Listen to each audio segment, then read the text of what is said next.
मैं नरेंद्र दामोदर दास मोदी –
2014 से पहले भारत एक ऐसे चौराहे पर खड़ा था जहां हर दिशा धुंधली थी।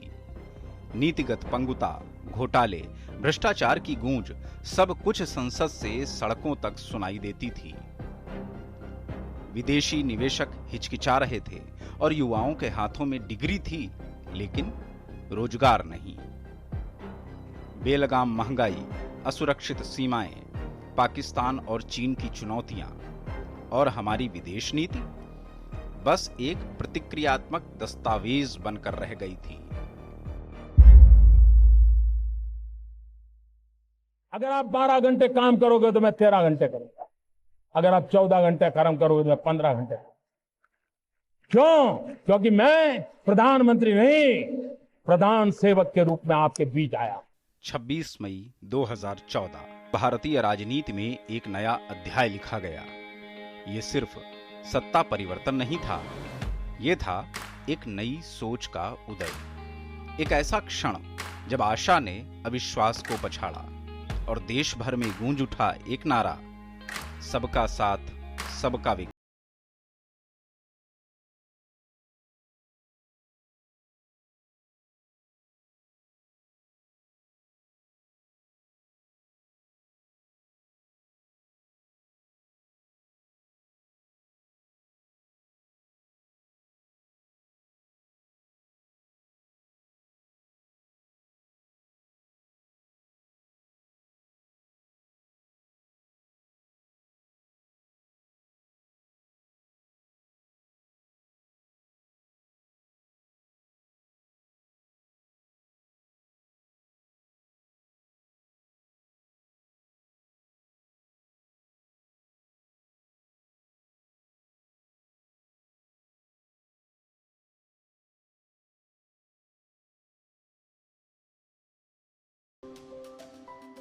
जनधन योजना के तहत करोड़ों नए बैंक खाते खुले।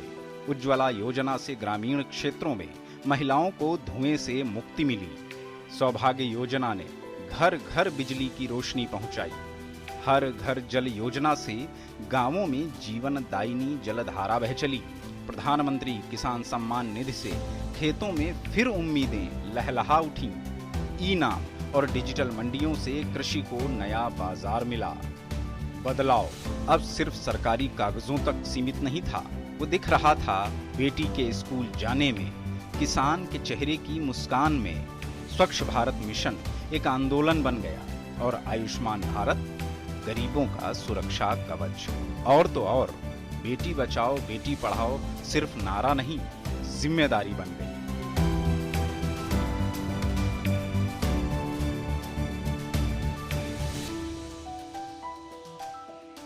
2014 के बाद भारत चुप नहीं रहा। भारत बोला और दुनिया ने सुना। G20 हो या ब्रिक्स, संयुक्त राष्ट्र हो या इंटरनेशनल सोलर अलायंस, भारत बना एक वैश्विक नेतृत्वकर्ता। कोविड-19 के दौरान जब दुनिया जूझ रही थी, भारत ने निभाया अपना वैक्सीन मित्रता का धर्म।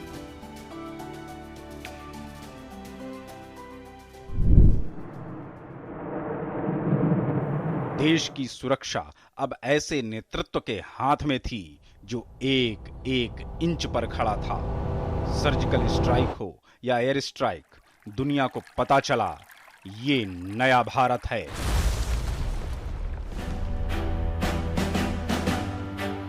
यह वही भारत है जिसकी गूंज गलवान घाटी तक सुनाई दी कि भारत अब समझौते नहीं, साहस करता है। यही नहीं, पहली बार देश को मिला चीफ ऑफ डिफेंस स्टाफ, यानी तीनों सेनाओं के बीच एक सशक्त समन्वय का सूत्रधार। तेजस के अंबर चीरते गर्जन ने दिखाया कि भारत अब आसमान में भी आत्मनिर्भर है। जब कोविड संकट के दौरान सब कुछ रुक गया, भारत ने आत्मनिर्भर भारत की नई शुरुआत की। लोकल को ग्लोबल बनाया, चाहे मोबाइल हो या फिर खिलौने या फिर हो इलेक्ट्रॉनिक्स। आज भारत केवल उपभोक्ता नहीं, निर्यातक है। टेक्नोलॉजी ने प्रशासन को बदला। डीबीटी यानी डायरेक्ट बेनिफिट ट्रांसफर से बिचौलियों पर रोक लगी और हर योजना पहुंची सीधे जनता तक। यूपीआई दुनिया में सबसे तेज डिजिटल लेन देन प्रणाली बन गया।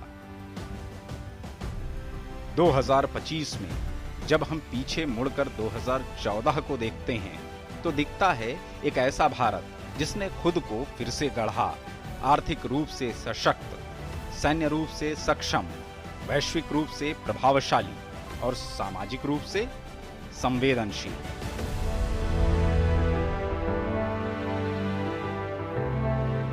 यह 140 करोड़ भारतीयों के सपनों, परिश्रम और विश्वास की यात्रा है।